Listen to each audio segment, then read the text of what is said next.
Hello student, आप सभी का सुपर 50 क्लास के ऑफिशियल यूट्यूब चैनल पे स्वागत है। प्यारे बच्चों, आज की जो हमारी क्लास है इसमें हम 11 मई 2023 सेकंड शिफ्ट के जो क्वेश्चन पेपर है एमटीएस के, ठीक है, उसको देखेंगे। जहां ज़रूरत होगी मैं आपको एडिशनल क्वेश्चन भी बताऊंगा इम्पोर्टेंट, ठीक है। तो एक बार सभी छात्र जो चैनल पे नए हैं, पहली बार क्लास देख रहे हैं, वो चैनल को सब्सक्राइब करें और यदि आपको क्लास पसंद आए तो लाइक भी करें और जाके प्ले लिस्ट में एसएससी एमटीएस 2023 पीवाईक्यू 57 शिफ्ट के क्वेश्चन पेपर की प्ले लिस्ट बना रखी, वहाँ से भी आप क्वेश्चन पेपर को देख सकते हैं, ठीक है। चलिए शुरू कर दादी क्लास को बेटा। तो क्वेश्चन नंबर पहला है हमारा पहला क्वेश्चन हमारा जनगणना टॉपिक का है बेटा। 2011 की जनगणना के अनुसार भारत के निम्नलिखित केंद्र शासित प्रदेशों में किसमें प्रति वर्ग किलोमीटर जनसंख्या घनत्व सबसे कम है। 2011 की सेंसस के अकॉर्डिंग भारत का कौन सा केंद्र शासित प्रदेश है जिसमें जनसंख्या घनत्व सबसे कम है। तो है बेटा आपका अंडमान और निकोबार द्वीप समूह। क्या है? अंडमान एवं निकोबार द्वीप समूह। क्या है? अंडमान और निकोबार द्वीप समूह। ये काफ़ी इंपॉर्टेंट है, ठीक है। और बेटा यहीं से क्वेश्चन और बनता है आपका, अगर आपसे पूछ ले कि अंडमान और निकोबार द्वीप समूह की सबसे ऊंची चोटी कौन सी है। अंडमान एवं निकोबार द्वीप समूह की सबसे ऊंची चोटी कौन सी है? तो आपका आंसर क्या होगा? Sandal peak. क्या होगा? Sandal peak. क्या होगा बेटा? सैंडल पीक, ठीक है। ये अंडमान और निकोबार की जो है सबसे ऊंची चोटी है, याद रखना, ठीक है बेटा। चलिए, तो आपको मैं बता दूं, जनगणना का क्वेश्चन आपके पेपर में 100% आता है। आपसे ये भी पूछ लेगा कि पहली बार जनगणना कब हुई थी, तो आपका आंसर क्या होगा? 1872 में हुई थी। नियमित जनगणना पहली बार कब हुई थी? 1881 में हुई थी, ठीक है बेटा। तो जनगणना के टॉपिक को आप अच्छी तरीके से कवर अप कर ले। चलिए अगले क्वेश्चन की ओर बढ़ते हैं। क्वेश्चन नंबर 2, भारतीय उपमहाद्वीप का प्रथम उद्यान मकबरा कौन सा है? पूरे भारतीय उपमहाद्वीप का प्रथम उद्यान या मकबरा कौन सा है बेटा? तो वह आपका हुमायूं का मकबरा। कौन सा मकबरा है? हुमायूं का मकबरा, ठीक है। अगर हम बात हुमायूं की कर ले बेटा, तो हुमायूं जो था ये बाबर का लड़का था, ठीक है, और हुमायूं का अकबर था, ठीक है। तो हुमायूं और शेर शाह सूरी के बीच में दो युद्ध हुए। एक 1539 में हुआ, चौसा का युद्ध, और एक 1540 में हुआ, बिलग्राम का युद्ध, ठीक है। दोनों ही युद्ध काफ़ी इंपॉर्टेंट थे। और जो हुमायूं था ये 7 दिन अलग अलग रंग के कपड़े पहनता था, ठीक है। और बहुत सारी चीज़ें हैं हुमायूं के बारे में। चलिए तो आगे चलते हैं। हुमायूंनामा जो है, हुमायूंनामा किताब है, हुमायूंनामा, हुमायूंनामा। तो ये जो किताब है ना, ये गुलबदन बेगम ने लिख रखी। किसने लिख रखी? गुलबदन बेगम ने, ठीक है। ये हुमायूं की बहन थी और ये क्वेश्चन बहुत बार आपके पेपर में आता है, ठीक है। चलिए, हिमालय की अधिकांश नदियाँ किस प्रकार की बेटा? बारहमासी है। इसका मतलब है जो हिमालय है उनकी जो ज़्यादातर नदियाँ है हिमालय से निकलने वाली जो नदियाँ हैं उनमें पूरे 12 महीने पानी रहता है। और इनका जो पानी का कलर है ना, ब्लू कलर होता है, ठीक है। आप समझ जाना, अगर किसी नदी के पानी का कलर ब्लू है, ब्लूश रंग का है, तो समझ जाना कि वो हिमालय से निकलती है और उसके पानी का जो सोर्स है बर्फ़ का, ठीक है, याद रखना। तो हिमालय से जो हमारी नदी निकलती है वे सारी की सारी क्या होती है? बारहमासी होती है, ठीक है बेटा। फोर्थ क्वेश्चन, प्रथम फील्ड प्रथम फील्ड हैंडबॉल विश्व चैंपियनशिप जर्मनी ने सन 1938 में जीता था। ये क्वेश्चन आपका स्टैटिक जीएस का, ये काफ़ी इंपॉर्टेंट है, ठीक है। तो प्रथम फील्ड हैंडबॉल चैंपियनशिप जर्मनी ने कब जीती? 1938 में, ठीक है। तो स्टैटिक जीएस में आपको ऑफलाइन क्लास में करा रहा हूँ। सबसे पहले हमने रिकॉर्ड करे थे कि स्पोर्ट में पहला रिकॉर्ड किसका नाम है। दूसरे नंबर पर हमने क्या देखा था? एशियाई गेम देखे थे, ठीक है। और तीसरे नंबर पे हमने ओलंपिक के जो गेम है उनको कवर किया। और चौथे नंबर पे जो हमारा करंटली टॉपिक चल रहा है बेटा, वो हमारा क्रिकेट चला हुआ है। क्या चला हुआ है? क्रिकेट, ठीक है। क्रिकेट के बहुत सारे क्वेश्चन आपके कॉम्पिटिटिव एग्जाम में आते हैं। तो सबसे पहले हम स्टैटिक को जो है बाइंड अप करके चल रही है, काफ़ी इंपॉर्टेंट है, ठीक है। चलिए, तो प्रथम फील्ड हैंडबॉल विश्व चैंपियनशिप जर्मनी ने 1938 में जीते थे, ठीक है। पाँचों क्वेश्चन है हमारा, बाजीराव प्रथम या बाजीराव भल्लाल पेशवा बाजीराव प्रथम या बाजीराव भल्लाल पेशवा बालाजी विश्वनाथ के पुत्र थे। कौन थे? पेशवा बालाजी विश्वनाथ के पुत्र थे, ठीक है, याद रखना। तो बाजीराव प्रथम या बाजीराव बल्लाल जो है पेशवा बालाजी विश्वनाथ के पुत्र थे, ठीक है, याद रखना। अगला है निम्नलिखित में से कौन सा कार्यक्रम सन 1999 में शुरू किया गया था? तो वो था बेटा आपका स्वर्ण जयंती ग्राम रोजगार योजना। कौन सा था? स्वर्ण जयंती ग्राम रोजगार योजना। तो 1999 में कौन सा कार्यक्रम शुरू किया गया था? स्वर्ण जयंती स्वरोजगार योजना, ठीक है, याद रखना। ताप मापने के लिए किस युक्ति का प्रयोग किया जाता है बेटा? थर्मामीटर का। ताप मापने के लिए किसका प्रयोग हुआ है? थर्मामीटर का, ठीक है। निम्नलिखित में से कौन सी पुस्तक मिल्खा सिंह की आत्मकथा है? तो उस पुस्तक का नाम है the race of my life. क्या नाम है? The race of my life, ठीक है। तो the race of my life जो किताब है यह मिल्खा सिंह की आत्मकथा इम्पोर्टेंट है, ठीक है। मिल्खा सिंह के बारे में आपको पता ही है, मिल्खा सिंह भारत के एक बहुत अच्छे लेवल के एथलीट थे, रेसर है, ठीक है, याद रखना। उलट रेपो दर का क्या अर्थ है? वह दर जिस पर आरबीआई व्यावसायिक बैंकों से ऋण लेती है। वह दर जिस पर आरबीआई जो है व्यावसायिक जो बैंक होते हैं उनसे ऋण लेती है, उसको हम क्या बोलते हैं? उलट रेपो दर बोलते हैं बेटा। क्या बोलते हैं? उलट रेपो दर बोलते हैं। क्या बोलते हैं? उलट रेपो दर बोलते हैं, ठीक है। 10वां क्वेश्चन है निम्नलिखित में से किस गुप्त राजा ने नालंदा विश्वविद्यालय की स्थापना की थी? तो उस राजा का नाम है बेटा कुमारगुप्त। क्या नाम है? कुमारगुप्त, ठीक है। निम्नलिखित में से किस गुप्त राजा ने नालंदा विश्वविद्यालय की स्थापना की थी बेटा? कुमारगुप्त ने। ये क्वेश्चन पहले सेट में भी जा चुका है आपका, ठीक है। तो कुमारगुप्त जो थे ये गुप्त वंश के शासक थे और गुप्त वंश की स्थापना श्रीगुप्त ने करी थी। प्रमुख जो शासक था वहाँ का चंद्रगुप्त सेकंड यानी विक्रमादित्य था, जिसके दरबार में नवरत्न रहते थे, ठीक है, याद रखना। ऐसी कोशिका जिनमें केंद्रक पदार्थ केंद्रक झिल्ली के बिना होता है उन्हें हम प्रोकैरियोटिक कोशिकाएं कहते हैं। इट मीन्स कि ये जो कोशिकाएं होती है इनमें न्यूक्लियस नहीं होता है, ठीक है। महासागर की प्रॉपर्टी मुख्यतः सिलिका और मैग्नीशियम से मिलकर बनती है। महासागर की जो प्रॉपर्टी है, जो हमारा महासागर होता है उसकी जो प्रॉपर्टी होती है वो सिलिका और मैग्नीशियम से मिलकर बनी होती है, ठीक है। टूसू झारखंड में सर्दियों में फसल कटाई के अवसर पर टूसू झारखंड में सर्दियों में फसल कटाई के अवसर पर पौष माह के अंतिम दिन में मनाया जाने वाला एक उत्सव है। तो कौन से महीने में है? ये पौष माह में आता है। तो टूसू झारखंड में सर्दियों में फसल कटाई के अवसर पर पौष माह के अंतिम दिन में मनाया जाता है, ठीक है। 14वां ज्योतिबा फुले ने सत्यशोधक समाज की स्थापना 1873 में की थी, ठीक है।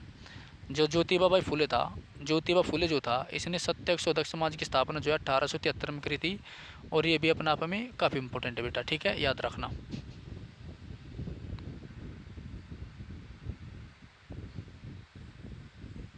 ठीक है,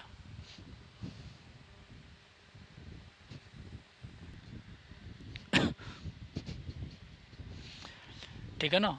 तो ज्योतिबा फुले ने सत्यशोधक समाज की स्थापना कब की थी बेटा? 1873 में, काफ़ी इंपॉर्टेंट है, ठीक है। अगला क्वेश्चन है 1813 के चार्टर अधिनियम ने भारत में ईस्ट इंडिया कंपनी के शासन को अगले 20 वर्षों तक बढ़ा दिया था, ठीक है। 1813 का जो चार्टर था इसने ईस्ट इंडिया कंपनी का जो शासन था भारत में उसे 20 सालों तक बढ़ा दिया था। जो 1813 का चार्टर था ना, इसमें क्या किया गया था? इसमें 1 लाख रुपए का प्रावधान किया गया था शिक्षा के लिए, ठीक है। और चाय का जो व्यापार था उसको ख़त्म कर दिया गया था,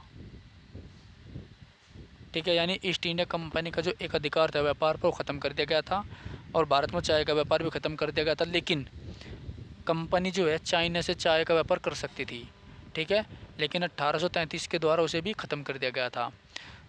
तीसरा महत्वपूर्ण कार्य क्या हुआ था? इसी अधिनियम के द्वारा जो ईसाई मिशनरी थे, जो ईसाई पादरी थे, उनको ईसाई धर्म को प्रमोट करने के लिए छूट दे दी गई थी, ठीक है। यानी जो ईसाई लोग थे उन्होंने भारत में जगह जगह अपने जो है बेपिटिस्ट खोल दिए थे और यहाँ पर भारतीय लोगों को जो है ईसाईकरण करना शुरू कर दिया था बड़े पैमाने पर। चूँकि अगर आप देखेंगे ये जो अंग्रेज़ होते हैं ज़्यादातर जो है ईसाई धर्म के समर्थक होते हैं, ठीक है। तो अंग्रेज़ों ने भारत में कम पढ़े लिखे जो लोग थे उनको ईसाई धर्म में कन्वर्ट करना शुरू कर दिया था, ठीक है, याद रखना बहुत इम्पोर्टेंट है।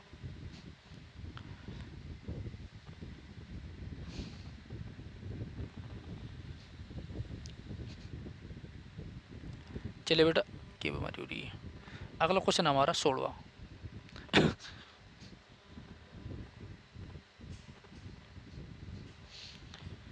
16वां क्वेश्चन, मध्य प्रदेश में बाघ नदी के तट पर स्थित बाघ गुफाएं हैं। मध्य प्रदेश में कौन सी गुफाएं हैं? बाघ नदी के तट पर स्थित बाघ गुफाएं हैं, ठीक है, जिनमें 9 बौद्ध गुफाएं हैं, 6वीं शताब्दी में विकसित की गई थी। तो बाघ नदी पर स्थित बाघ गुफाएं हैं मध्य प्रदेश में, और इनमें 9 गुफाएं जो है बौद्ध धर्म से संबंधित है, ठीक है। अगला क्वेश्चन है, भारत में the Mozart of Madras, Bharat में द मोजार्ट ऑफ मद्रास के नाम से किसे जाना जाता है? ए आर रहमान को, ठीक है। सबसे ज़्यादा ऑस्कर अवार्ड भी इसी ने जीत रखे भाई, ए आर रहमान, ठीक है, याद रखना। ऑस्कर अवार्ड जो है ये नोबेल प्राइज़ के बाद दुनिया का दूसरा सबसे महंगा पुरस्कार है, और फिल्म या संगीत जगत का नोबेल पुरस्कार भी इसे कहा जाता है, ठीक है, याद रखियो। अगला क्वेश्चन है बेटा, पानीपत का तीसरा युद्ध 1761 में लड़ा गया था। कब लड़ा गया था बेटा? 1761 में लड़ा गया था। तो पानीपत का जो तीसरा युद्ध है वो 1761 में लड़ा गया था, काफ़ी इंपॉर्टेंट है, ठीक है। पानीपत के 3 युद्ध हुए बेटा। पहला 1526 में जो बाबर और इब्राहिम लोदी के बीच में लड़ा गया था, जिसमें बाबर विजयी रहा था। दूसरा पानीपत का युद्ध 1556 में हुआ था, ठीक है। इस युद्ध में जो है अकबर जीत गया था, और ये अकबर और हेमू के बीच में हुआ था। तीसरा युद्ध आपका 1761 में हुआ था, जो अहमद शाह अब्दाली और मराठों के बीच में हुआ था, ठीक है। तो इसमें अहमद शाह अब्दाली जीत गया था। तो पानीपत के तीनों युद्ध काफ़ी इंपॉर्टेंट है, याद रखना, ठीक है। पानीपत आपका जो हरियाणा में है, और ये बुनकरों का शहर भी कहा जाता है पानीपत को, ठीक है। If we sum the gross value added to all of the firms of the economic in a year, we get a measure of the value of aggregate amount of the goods and services produced by the economic in a year. Such an estimate is called gross domestic product. अरे यार, ऐसी दशा पूछ रहा है GDP क्या होती है, ठीक है। ग्रोस डोमेस्टिक प्रोडक्ट क्या होता है? इसका मतलब है जैसे कोई एक क्षेत्र है, उस एक क्षेत्र में जितनी कंपनीज है, जितने व्यक्ति है, सभी की एक साल की जो इनकम है टोटल, उसको उस क्षेत्र की जीडीपी कहते हैं, ठीक है। इतना लंबा छोटा भाषण दे दिया। राजगृह किस महाजनपद की प्रथम राजधानी था? मगध की, बहुत इंपॉर्टेंट है। राजगृह जो था मगध साम्राज्य की राजधानी था। आपको मैं बता दूं, मगध से पहले जो सबसे शक्तिशाली महाजनपद था वो आपका काशी था। कौन सा था बेटा? काशी, ठीक है। तो काशी के बाद में ही आपका मगध जो है सर्वशक्तिशाली बनता है। और मगध जो महाजनपद था, इसके शक्तिशाली होने का कारण क्या था? जो यहाँ का शासक था बिम्बिसार, उसने वैवाहिक संबंध स्थापित करे, ठीक है। और इसकी जो राजधानी थी वो 5 पहाड़ियों के द्वारा घिरी हुई थी, इसलिए वो अजय थी, उससे कोई जीत नहीं पाया था। तो ये कुछ सरकमटेंसी थी उस समय की मगध के शक्तिशाली होने का, ठीक है।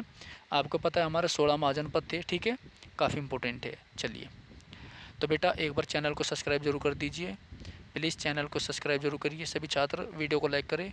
आपकी जो है SSC MTS 2024 के लिए मैराथन क्लास चल रही है डेली, ठीक है। सारे क्वेश्चन आपके इन्हीं क्लास में से आने हैं, और मैंने फेज 11 की भी टोटल 12 शिफ्ट के पेपर को कवर किया है। सारी प्लेलिस्ट आपकी जो है चैनल पर बनी हुई है।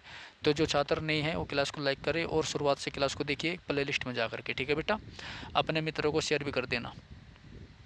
चलिए, बीमा संशोधन विधेयक 2021 उस प्रावधान को समाप्त कर देता है जिसके तहत केंद्र सरकार को जनरल इंश्योरेंस कंपनी की 4 सहायक कंपनी अर्थात national insurance, new India insurance, oriental insurance, United Indian insurance में कम से कम 51 स्वामित्व की आवश्यकता होती है, ठीक है। छोड़िए इसको। तो किस प्रकार की बेरोजगारी में व्यक्ति अपनी क्षमता से कम योगदान देता है? प्रच्छन्न बेरोजगारी। किस प्रकार की बेरोजगारी में देता है? प्रच्छन्न बेरोजगारी में, ठीक है।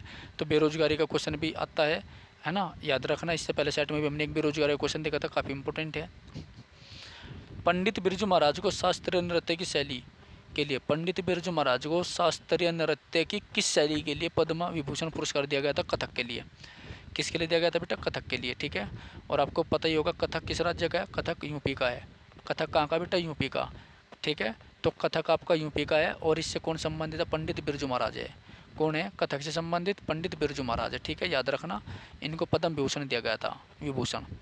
कथकली ने कर्नाटक के राजकुमार, कथकली ने कर्नाटक के राजकुमार के संरक्षण में 17वीं शताब्दी में दक्षिण भारत में आकार लिया, ठीक है। तो कथकली जो है ये कर्नाटक के राजकुमार के संरक्षण में दक्षिण भारत में इसने आकार लिया था। तो कथक यूपी का है और कथकली काफ़ी इंपॉर्टेंट है, ठीक है। चलिए, कौन सा देश चावल का सबसे बड़ा उत्पादक देश है बेटा? चीन। कौन सा देश है आपका चावल का सबसे बड़ा उत्पादक देश? चाइना है। ठीक है, याद रखना, काफ़ी इंपॉर्टेंट है। ओके, चलिए, तो अगली क्लास में हम सेट नंबर, गड़बड़ होगी दिखा वही,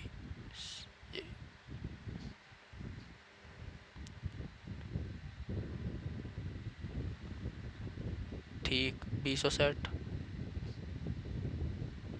21 कहाँ है?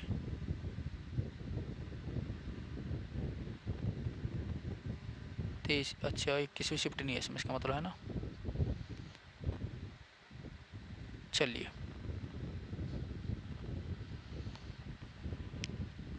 मैंने सोचा कभी छुट्टी का हो, कुछ नहीं छूटा, मुझे लग रहा है 21वीं शिफ्ट हुई ना होगी। ठीक है, अगर हुई होगी तो हम देख लेंगे।